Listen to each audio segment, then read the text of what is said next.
And they may have some motivation to do that because Minnesota was caught in an unprecedented fraud scandal, and we're not talking about that anymore. And President Donald Trump has said that fraud in Minnesota is worse than what has been reported. He wrote, the theft and fraud in Minnesota is far greater than the $19 billion originally projected. The Biden administration knew this fraud was happening and did absolutely nothing about it.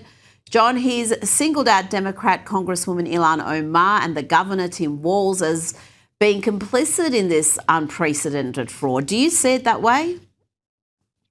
Well, what's basically happening here, Rita, is that this was a vote-buying scheme. Certainly, Governor Tim Walz knew that frauds were going on. Ilhan Omar knew they were going on, and they did nothing because they wanted to encourage all of this money flowing out into the Somali community. What happened here is that the DFL party pumped billions and billions of dollars into the Somali community here in Minnesota and created a voting bloc that is decisive in close elections. So it didn't make any difference to Tim Walz or Ilhan Omar whether the dollars that were being pumped out were legitimate or were fraudulent. They were dollars that were going to their voters. Now, Ilhan Omar drafted the law that created the program that enabled the $500 million Feeding Our Future fraud. And she also reported her own financial reports that her net worth went from essentially zero to $30 million in 1 year. Now, is there a connection? We don't know, but she certainly benefits from the Somali voting bloc that those government programs have created.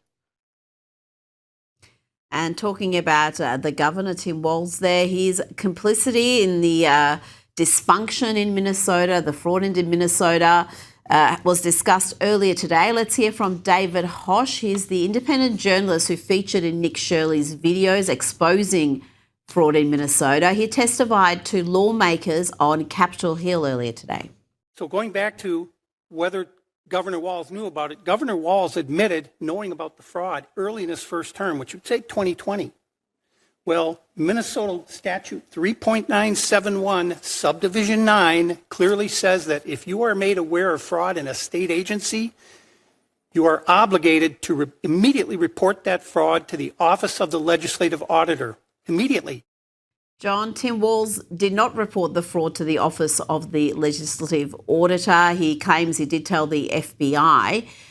Will there be any sort of reckoning for his lack of leadership, whether it was ineptness or complicity? It really doesn't matter. He was governor and he seemed to not have his mind on the job. We know he's not running again, but could he possibly have an investigation into how he handled this matter?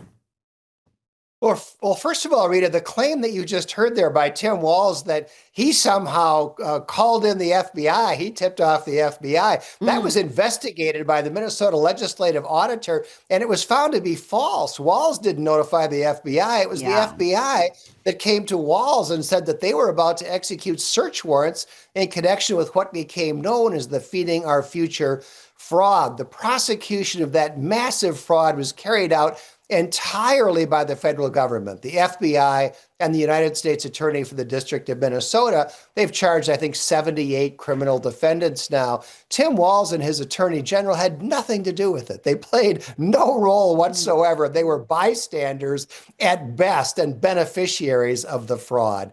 So as you said, Tim Walz has been pulled out of the race by the National Democratic Party. His political career appears to be over, and there are reports that he's been referred to for some criminal investigation.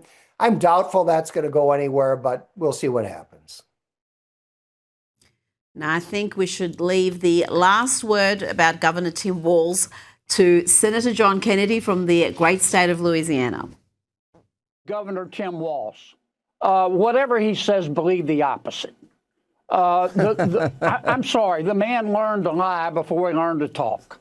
He's just a, I can't help it, you crack me up. Well, he's just a less masculine version of Hillary Clinton. Oh, man. Tim Walz is a less masculine version of Hillary Clinton. That's going to stick in my mind.